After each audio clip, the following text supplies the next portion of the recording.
رب تعالیٰ ارشاد فرماتے ہیں اولئک الذین، یہ وہ لوگ ہیں، یعنی جن انبیاء کرام علیہ الصلوۃ والسلام کا پیچھے ذکر آیا ہے اس صورت میں، ان کے بارے میں جو ہے نا یہ ہے کہ حضرت مریم علیہ الصلوۃ والسلام اس صورت میں جو ہے نا کہ پہلے اللہ تبارک و تعالیٰ نے حضرت عیسیٰ علیہ الصلوۃ والسلام کا ذکر فرمایا، حضرت ابراہیم علیہ السلام کا ذکر فرمایا، حضرت اسماعیل علیہ السلام کا ذکر فرمایا، حضرت موسیٰ علیہ السلام کا ذکر ہوا، حضرت زکریا علیہ السلام کا ذکر ہوا، حضرت ادریس علیہ السلام کا ذکر ہوا۔ تو ان سب کے بارے میں جو رب تعالیٰ نے فرمایا، یہاں پر ان سب کا مشترکہ جو ہے نا بیان آ رہا ہے، ان کا ذکر کہ ان سب کو جن کا ذکر یہاں پر ابھی ہوا ہے، یہ وہ لوگ ہیں کہ انعم اللہ علیہم، جن پر اللہ تعالیٰ نے انعام فرمایا ہے۔ یہ وہ لوگ ہیں کہ جن پر اللہ تعالیٰ نے اپنا انعام فرمایا، من النبیین، کہ جو انبیاء میں سے ہیں، جو نبیوں میں سے ہیں، ان پر اللہ تعالیٰ نے اپنا انعام فرمایا، اور یہ جو ہیں من ذریت آدم، یہ آدم علیہ السلام کی اولاد میں سے ہیں، اور آدم علیہ السلام کی اولاد میں سے مراد یہاں پر حضرت ادریس علیہ السلام ہے، کیونکہ وہ اور حضرت نوح علیہ السلام بھی، وَمِمَّنْ حَمَلْنَا مَعَ نُوحٍ، اور ان کی اولاد جن کو ہم نے نوح علیہ السلام کے ساتھ کشتی میں سوار کیا۔ تو لہذا نوح علیہ السلام اور ادریس علیہ السلام تو یہ آدم علیہ السلام کی اولاد میں گنے گئے، کیونکہ ان کے زیادہ نزدیک ہیں۔ ویسے تو سارے انبیاء، ساری بشریت آدم علیہ السلام کی اولاد ہے، لیکن جو قریب قریب ہیں نا وہ یہی ہیں۔ جس طرح کل بتایا تھا نا کہ حضرت شیس علیہ السلام کے فوراً بعد جو ہے نا حضرت ادریس علیہ السلام آتے ہیں، ان کے بعد ان کے تقریباً پردادا بنتے ہیں حضرت نوح علیہ السلام کے، پردادا بنتے ہیں حضرت ادریس علیہ السلام۔ تو اس میں ادریس علیہ السلام اور نوح علیہ السلام مراد ہیں اولاد آدم میں۔ اور وہ لوگ جن کو ہم نے نوح علیہ السلام کے ساتھ کشتی میں سوار کیا، اس سے مراد حضرت ابراہیم علیہ السلام ہے، کیونکہ ابراہیم علیہ السلام حضرت نوح علیہ السلام کی اولاد میں سے ہیں۔ وَمِن ذُرِّيَّةِ ابراہیم، اور ابراہیم علیہ السلام کی اولاد میں، وَإِسرائیل، اور اسرائیل علیہ السلام یعنی حضرت یعقوب علیہ السلام کی اولاد میں جو ہے نا وہ باقی جتنے پیغمبر گزرے ہیں جن کے ذکر آئے، حضرت موسیٰ علیہ السلام، حضرت عیسیٰ علیہ السلام، حضرت زکریا علیہ السلام وغیرہ جن کا ذکر آیا ہے۔ اچھا، یہاں پر ایک اور چیز بھی جو ہے نا وہ ظاہر ہو رہی ہے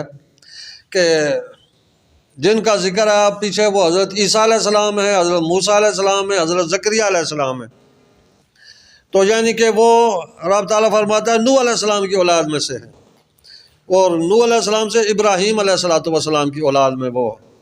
ابراہیم اور یعقوب علیہ السلام کی اولاد میں۔ اچھا، اس طریقے سے دیکھا جائے تو جس طرح اولاد جو ہے وہ باپ سے چلتی ہے، نسب باپ سے ہمیشہ چلتا ہے، تو ابھی عیسیٰ علیہ السلام کو تو باپ ہے ہی کوئی نہیں،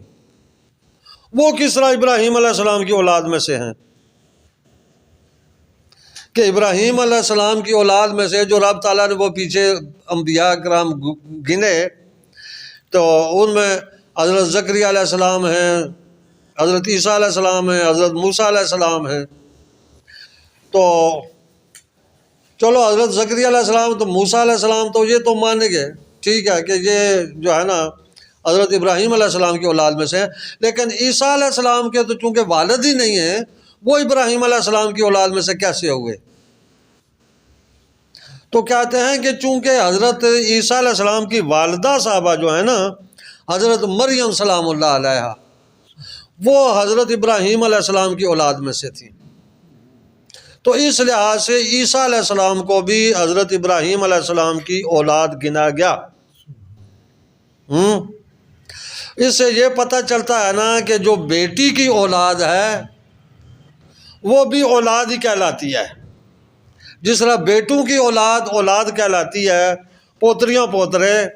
اسی طریقے سے نواسیاں نواسے بھی اولاد ہی کہلاتے ہیں۔ اسی قاعدے کلیے کے تحت آپ دیکھیں حضرت سیدہ فاطمہ سلام اللہ علیہا کی اولاد امام حسن حسین، یہ حضور علیہ السلام کی اولاد اسی قاعدے کلیے کے تحت گنے جاتے ہیں،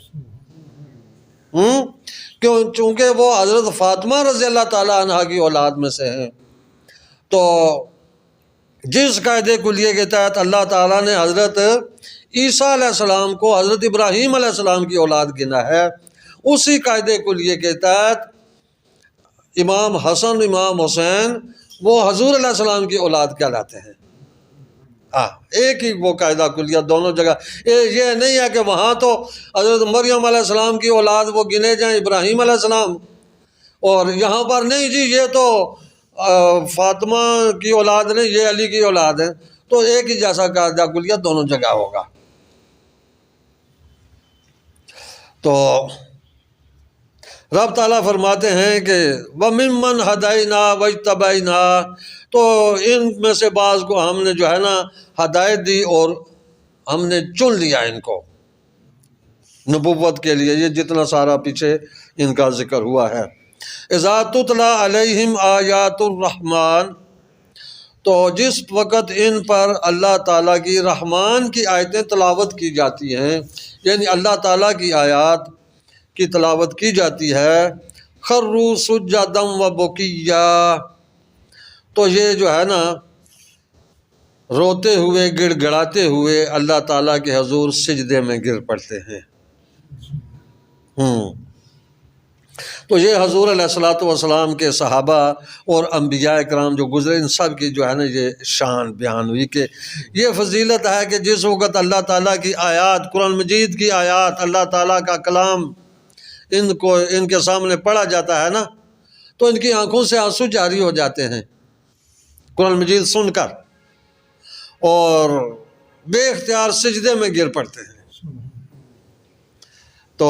یہاں سے یہ بھی ہے نا کہ آدمی قرآن مجید پڑھتے ہوئے جو ہے نا اگر اس کے آنسو آ جائیں تو یہ بھی ایک بڑی غنیمت ہے، بڑی نعمت ہے۔ ابھی مصیبت یہ ہے نا کہ ہمیں قرآن مجید کا مفہوم نہیں آتا نا، اس کا معنی مطلب نہیں آ رہا ہوتا ہے، وگرنہ یہ دل کو صحیح اپیل کرنے والی چیزیں ہیں۔ بعض اوقات یہ کوئی ایسا خاص وقت ہوتا ہے، خاص آیات بھی ہوتی ہیں اور خاص وقت بھی، کہ آدمی پڑھتے پڑھتے بے اختیار جو ہے نا وہ جی چاہتا ہے اس کا کہ یہ بار بار آیت پڑھے، بار بار پڑھے، تو آدمی کو ایسا ماحول، ایسی آیت وہ جو ہے نا اگنور نہیں کرنا چاہیے، اس کو وہاں رک جانا چاہیے، تھوڑا غور کرنا چاہیے، بار بار پڑھنا چاہیے۔ وہ آیت آدمی کو کچھ دے رہی ہوتی ہے، ہم اس کو سمجھتے ہی نہیں اور فوراً آگے نکل جاتے ہیں۔ تو حضور علیہ الصلوۃ والسلام آپ کے بارے میں ہے کئی دفعہ آپ نماز تہجد میں ساری فجر تک ایک ہی آیت پڑھتے رہتے تھے، نماز میں ایک ہی آیت میں جو ہے نا ان تعذبہم فإنہم عبادک وإن تغفر لہم انک انت العزیز الحکیم، تو اے اللہ اگر تو ان کو بخش دے تو تجھے کون پوچھنے والا ہے، ہاں تو زبردست حکمت والا ہے، اور اگر تو ان کو عذاب دے تو یہ تیرے اپنے بندے ہیں، عذاب دے سکتا ہے تو ان کو، ہاں ایک ہی آیت، اور آنکھوں سے آنسو جاری ہیں، ایک آیت پر ساری رات گزار دی، ایسا بھی ہے۔ تو آنکھوں سے آنسو جاری ہو جانا قرآن مجید پڑھتے ہوئے یہ بڑی غنیمت کی بات ہے۔ اور حضور علیہ السلام نے فرمایا کہ جس کو قرآن مجید پڑھو نا تو رویا کرو، اور اگر نہ رو سکو تو رونے والی حالت بنا لیا کرو، اپنا منہ رونے والوں میں جیسا بنا لیا کرو، رونا اگر نہ بھی آئے تو بھی۔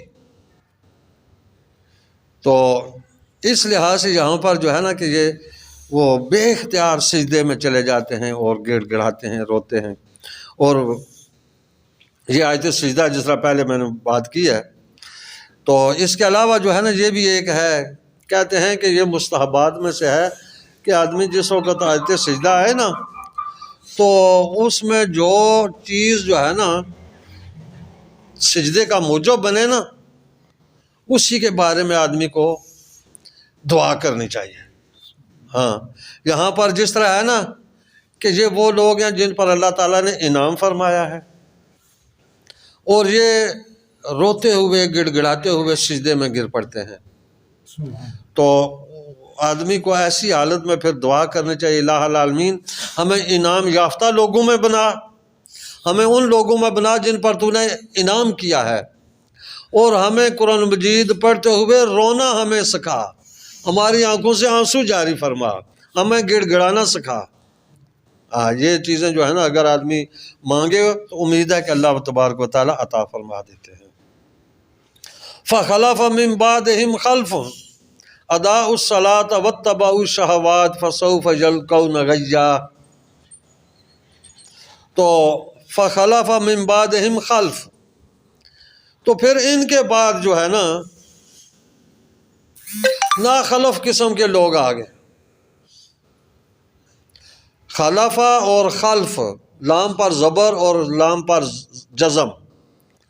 دو لفظ ہیں اور دونوں کے علیحدہ علیحدہ معنی ہیں۔ خلفہ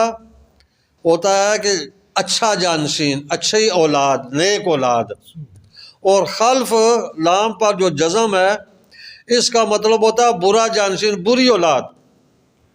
جو نافرمان ہے، ماں باپ کی بھی نافرمان ہے، اللہ کی بھی نافرمان ہے، کسی کی مانتی ہی نہیں، برے لوگ۔ فرق صرف جزم اور زبر کا ہے، لفظ ایک ہی ہے۔ تو معنی یہ ہوا کہ ان کے بعد برے قسم کے جانشین آئے جنہوں نے نمازوں کو ضائع کیا، ادا الصلاۃ، نمازوں کو ضائع کیا، واتبعوا الشہوات، اور اپنی خواہشات نفسانی کی اتباع کی،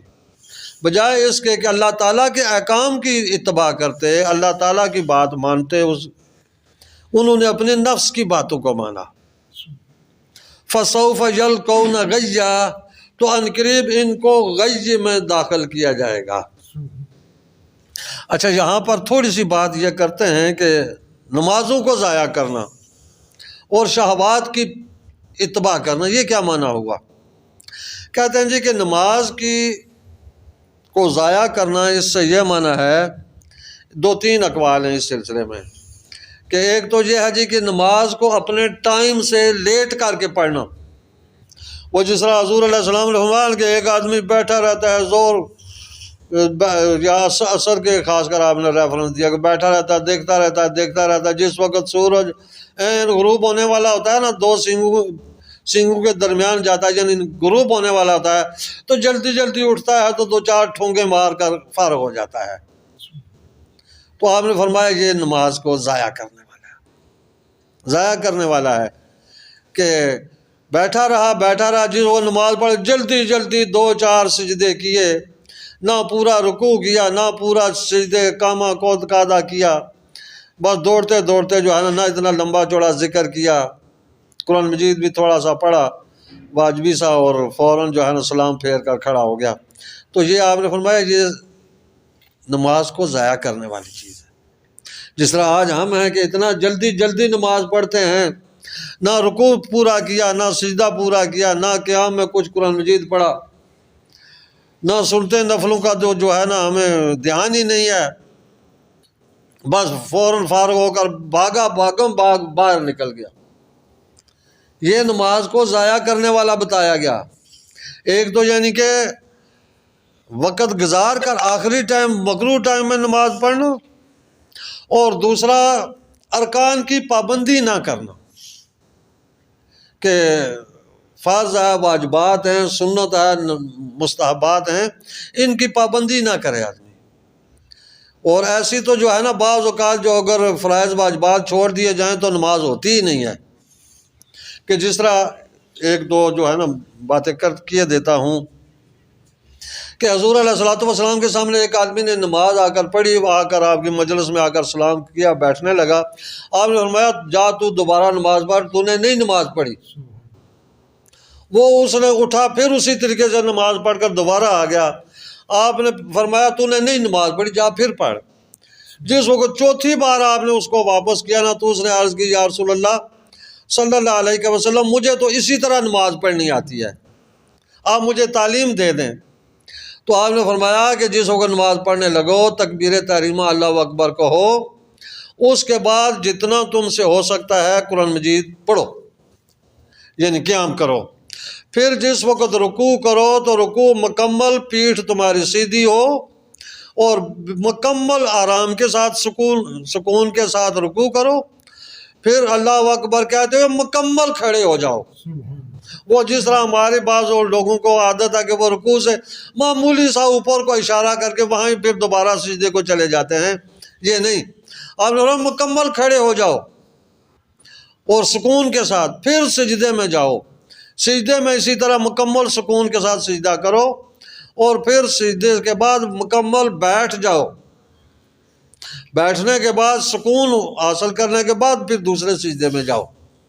اس طریقے سے نماز پوری کرو تو نماز ہوگی۔ تو یہ ہمارے لیے تعلیم ہے نا۔ اسی طرح حضور علیہ الصلوۃ والسلام کے ایک صحابی فرماتے ہیں میں نے ایک آدمی کو دیکھا وہ اسی طرح رکوع سجود مکمل نہیں کر رہا تھا، نماز رکوع سے مکمل کھڑا نہیں ہو رہا تھا، نیچے جا رہا، سجدوں کے درمیان مکمل نہیں بیٹھ رہا تھا۔ میں نے اسے پوچھا کتنے عرصہ ہو گیا تجھے نماز پڑھتے ہوئے؟ کہنے لگا 40 سال۔ آپ نے فرمایا 40 سال کی نمازیں تو نے ضائع کرتی ہیں۔ ہاں، تو اس لحاظ سے نمازوں کی پابندی کریں، نماز کی پابندی کے ساتھ یعنی اس کے ارکان جلدی جلدی ختم کرنے کے چکر میں نہ رہا کریں، اس کو مکمل آرام کے ساتھ پڑھیں، سکون کے ساتھ پڑھیں اور جتنے ارکان ہیں ان کو مکمل طور پر ادا کریں۔ انشاءاللہ اس چیز سے آگے پھر کل چلیں گے۔